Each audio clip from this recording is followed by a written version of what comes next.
Okay, our next topic is bone development. And bone development is called osteogenesis, or you can call it ossification. It's just the process of bone tissue formation.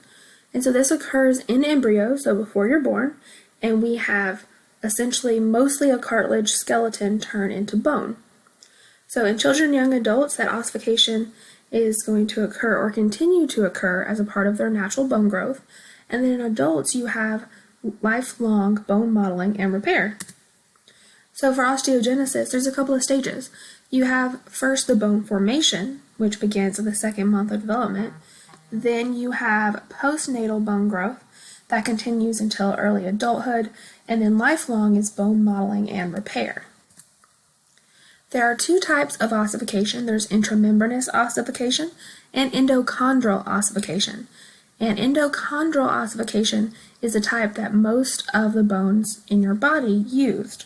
Intramembranous ossification is just going to be essentially making bone from fibrous tissue, whereas endochondral ossification is making bone from cartilage, specifically hyaline cartilage. So other than the flat bones, your clavicles, and your cranial bones, all of your bones use endochondral ossification. Bone growth is similar to cartilage growth, so you should remember the terms interstitial and appositional.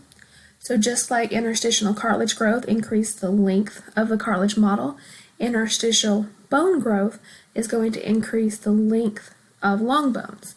And then appositional growth will increase the thickness of bones, just like it increased the thickness of cartilage models. Keep in mind that all connective tissues, except for blood, are coming from mesenchymal cells. And a later version of the mesenchymal stem cell is what essentially makes up the fibrous membranes of things like skull bones and your clavicle that use intramembranous ossification. Some of the facial bones, parts of the pelvis, they can also use intramembranous ossification, but the majority of the human skeleton is made by endochondral ossification. So endochondral ossification is the most common type of ossification that the human body uses in order to create bone. We begin with endochondral ossification, looking at a model of hyaline cartilage, and that model will later be replaced by bone. Cartilage models can grow appositionally and interstitially, but they're doing so via continuous cell division, especially with interstitial growth. And what's going to happen initially, in order for endochondral ossification to happen, in order for that hyaline cartilage to turn from cartilage to bone, is a nutrition change. So when we set the stage for endochondral ossification, it starts with a primary ossification center, and I'm going to describe this whole process in images, so we'll wait till we get there, but I'll summarize until we get there. So endochondral ossification begins with a primary ossification center, and this begins when blood vessels infiltrate the perichondrium, and that is because the perichondrium is vascularized. That's going to be how the cartilage was getting its nutrients. But these blood vessels that are in the perichondrium can be cut off, meaning they're still there, but we can block them from giving nutrients to cartilage, meaning cartilage cells are apt to die. And this change in nutrition is what initiates endochondral ossification. So here in this image, we have the beginning of ossification.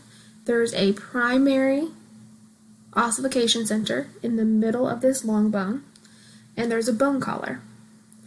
Now the way we got here is there are growth signals when you're an embryo that tell the hyaline cartilage models to start to become bone.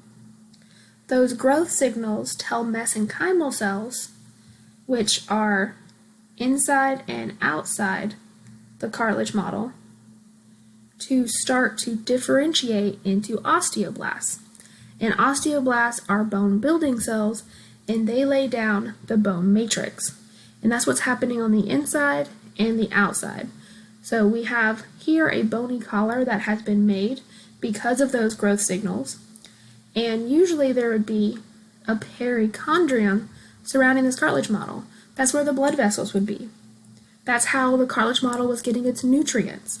But now with a bony collar around that diaphysis, we've completely cut off that blood supply to the center of this cartilage model.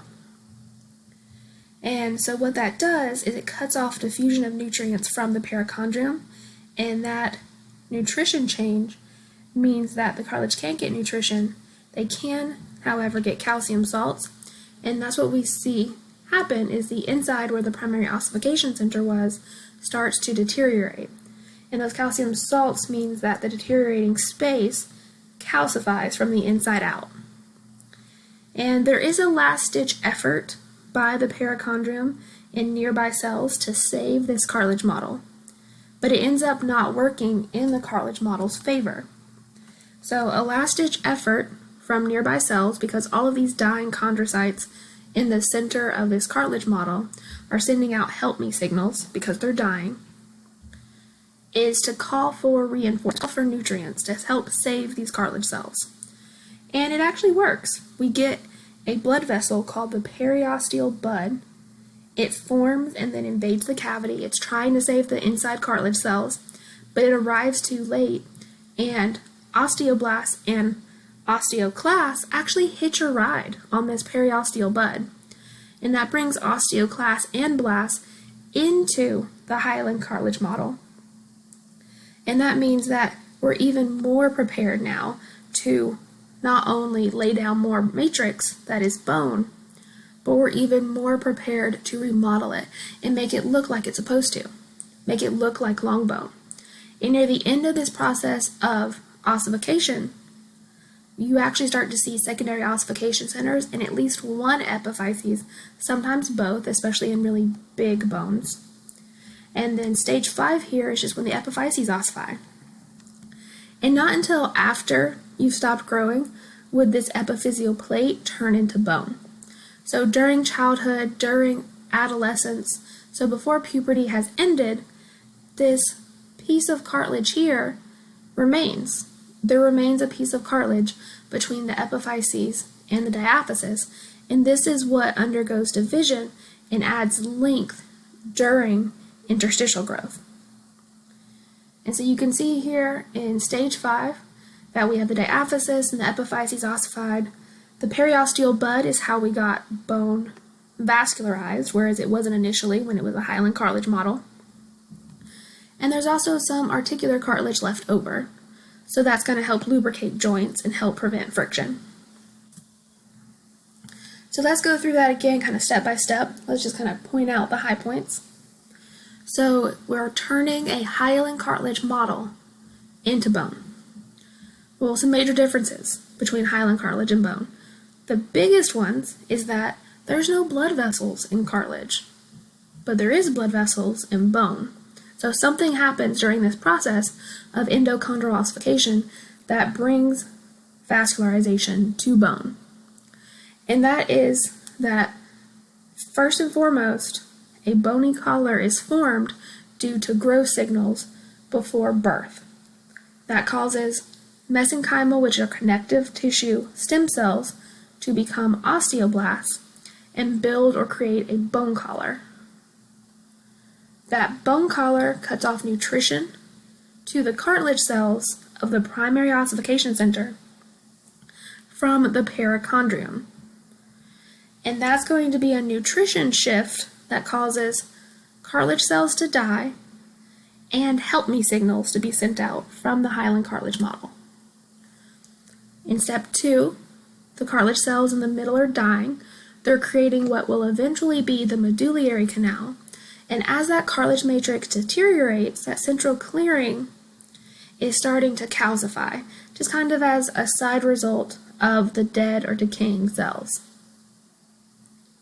But in other locations where you still have healthy chondrocytes, the model actually continues to grow. You still see elongation during step 2. Because of the help me signals being sent out by the dying chondrocytes, eventually a blood vessel does penetrate the bony collar. The penetration of the periosteal bud into the new or very primitive medullary cavity brings vascularization to bone. It also brings osteoblasts and osteoclasts. And osteoclasts degrade the cartilage matrix, while osteoblasts deposit new spongy bone, so we can both put down new matrix and remodel it, and that's how we get to stage 4. Wherein ossification just continues, the diaphysis finishes ossification. You'd have kind of your new medullary canal. It's definitely forming. This is where fat's going to be stored. You'd still have cartilaginous growth in the epiphyses, but near the end of step 4, secondary ossification centers should appear in at least one, or if not both, epiphyses. And then when epiphyses completely ossify, which only occurs after birth, you would have a vascular bone. You'd have cartilage at the ends, that's articular cartilage. If this individual is not fully grown, you'd have cartilage called the epiphyseal plate between the epiphyses and the diaphysis, if you're looking at a long bone. And you'd have a fully formed medullary cavity. So that's how endochondral ossification works. You have formation of a bony collar, which causes a nutrition change. Then we send in the periosteal bud to help, but it actually brings in stowaways, the osteoblasts and the osteoclasts. That helps to finish off the ossification of the hyaline cartilage model. That is the hallmark of endochondral ossification. And then when the secondary ossification centers ossify, they ossify the epiphyses. So make sure to review endochondral ossification. Words like periosteal bud, epiphyses, diaphysis, vascularization, medullary cavity, ossification centers, bone collar, none of that should be unfamiliar to you. Also, epiphyseal plate versus epiphyseal line. Epiphyseal plate, still cartilage, someone's still growing. Epiphyseal lines, that person has stopped growing. And lines are completely bone, whereas plates are cartilage. Next, we're going to look at hormonal regulation of bone growth. So we'll look at growth hormone, thyroid hormone, parathyroid hormone, calcitonin, and testosterone, and estrogen.